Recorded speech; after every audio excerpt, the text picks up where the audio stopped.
महाराष्ट्रातील हिंगोली जिल्ह्यामध्ये एक घटना घडली आणि या घडलेल्या घटनेने संपूर्ण राज्य हादरलं।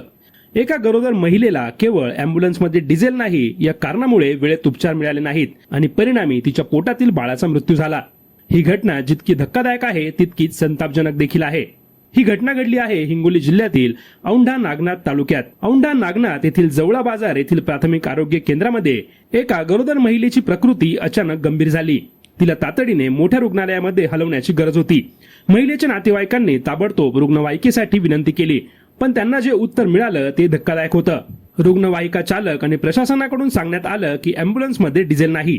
एकीकडे एका आईचा आणि तिच्या बाळाचा जीव धोक्यात होता आणि दुसरीकडे सरकारी यंत्रणा डिझेल नसल्याचं कारण देत होती। यानंतर या महिलेच्या नातेवाईकांनी स्वतः पैसे जमवून 850 रुपयांचं डिझेल टाकून खासगी वाहनाने त्या महिलेला हिंगोलीच्या शासकीय रुग्णालयामध्ये नेलं। मात्र दुर्दैवाने तोपर्यंत खूप उशीर झाला होता। रुग्णालयात पोहोचल्यानंतर डॉक्टरांनी सांगितलं की जर तुम्ही थोडं लवकर आला असता तर बाळ वाचू शकलं असतं। डॉक्टरांचे हे शब्द ऐकल्यावर कुटुंबावर दुःखाचा डोंगर कोसळला। या घटनेमध्ये एका आईनं तिचं बाळ गमावलं आणि त्यामागचं कारण ठरलं ते म्हणजे रुग्णवाहिकेमध्ये डिझेल नसणं। या घटनेनंतर संपूर्ण परिसरामध्ये संतापाची लाट उसळली। सोशल मीडियावर देखील लोकांनी सरकार आणि आरोग्य व्यवस्थेवर जोरदार टीका सुरू केली, कारण सरकारकडून सतत सांगितलं जातं की राज्यात कुठेही इंधन तुटवडा नाही।